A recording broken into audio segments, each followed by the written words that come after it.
We have a real treat for you folks this morning, folks, as we record this. My good friend Mark Sanborn is on the video with us today from Denver, Colorado, and Mark is a multiple New York Times best-selling author, and he has a brand new book out called The Potential Principle.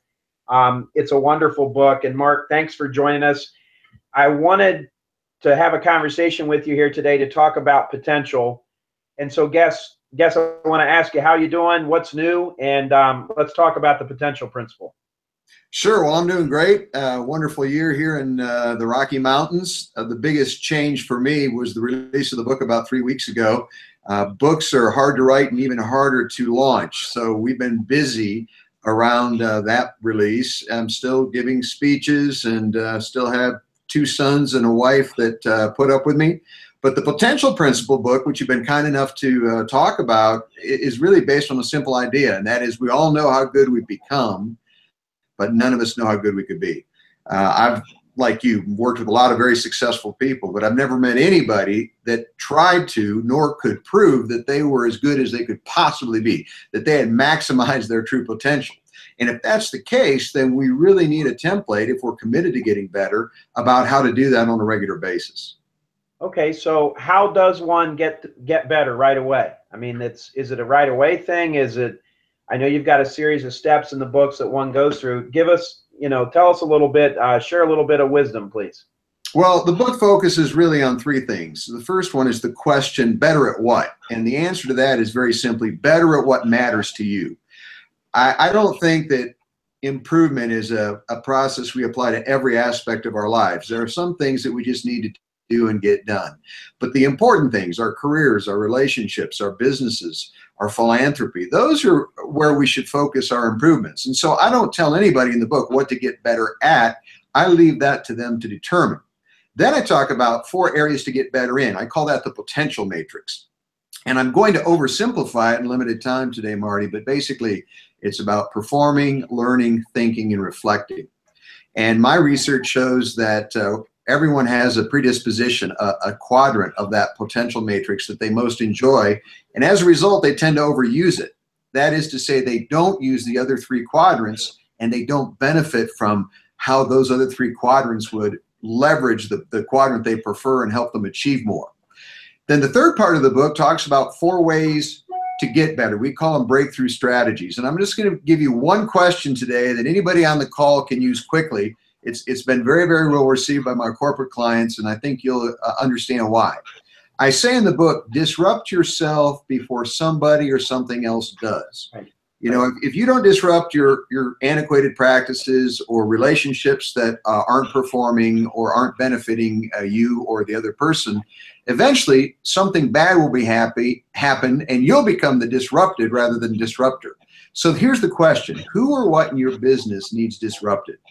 What are you doing that isn't working like it used to, that's out of date, that's irrelevant?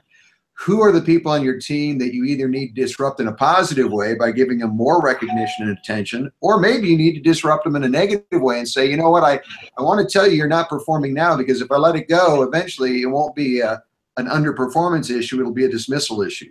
So that question gives you a lot of direction you can go. Who or what needs disrupted in your business? So, Mark, you know a lot about me. We're pretty good friends. You've helped me immensely with my writing skills. You've helped me with my landscaping company. You've been extraordinarily helpful in my speaking business.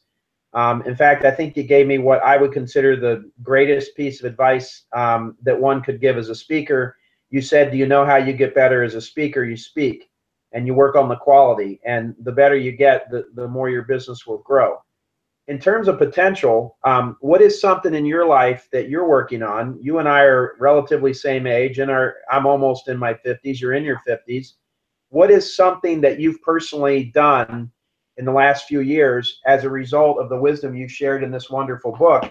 I mean, give us a couple stories of people that have used these principles. If it's yourself, it's one of your kids. How can we apply these?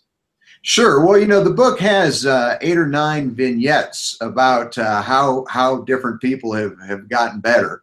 And as you know, Marty, some rock star guys in that book, yes, including yourself. Thank you. And what I have focused on as of late is which wall to lean my ladder on. You know, I have, like you, built a business that has some momentum, and, you know, short of me doing something catastrophically stupid or the economy tanking, the business of my speaking and writing and the resources I provide will continue. It doesn't need as much attention as it did 10 or 20 or 30 years ago. So I have excess capacity, and, you know, as much as I enjoy leisure, what I really enjoy is being productive. And so I'm looking at some alternatives. I've gotten more into startups and investing in real estate. And I'm not saying that to impress anybody.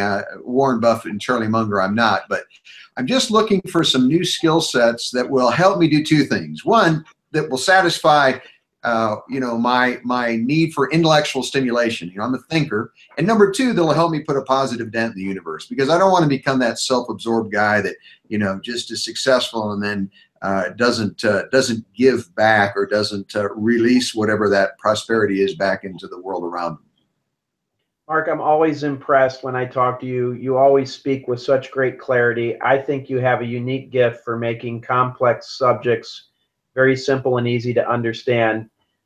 We all have the potential to do more than what we are. I hope everyone will pick up your book, read it, and learn from it. I've read it. I bought a whole box of them to give away. I appreciate you being with us here today. Is there any other last points you want to make? And of course, can you please tell us how we might be able to learn more about your book, about what you do, and share that contact information? Well, if you want to learn more about the book, go to potentialprinciple.com. Not The Potential Principle, just go to potentialprinciple.com. If you want to learn more about my work, marksanborn.com. And what I'll do, Marty, when this call is over, I'm going to send you the worksheets and the discussion guide, because they're not readily available online yet. Awesome. But you can make them available to anybody that's listening to this, or anybody that's a client or a colleague of yours. So I'll get that to you once we conclude this session. I know, you know, I have these multiple accountability groups where we read books in them. We'll be reading this book as part of that. I have 6 other men that I meet with once a quarter from here in the Dayton area. We have a lot in common spiritually, as well as financially, all those things. We just have a lot in common. We'll be reading that book in there. I'm always can improve my skill set by being around Mark Sanborn. Mark, I thank you for being here today. Folks, pick up a copy of the book, The Potential Principle. You won't be disappointed. Mark has numerous other books that I use in working with landscape professionals across the country. You don't need a title to be a leader. In fact, is a book that I work with my clients with. And of course, Mark's all-time great book, The Fred Factor. Mark Sanborn, thanks for being with us today. Have a great day. And I will see you, Mr. Mark, at Ohio State shortly when I visit my daughter and you visit your son. You bet. Go Bucks. Thanks, Marty. I appreciate it.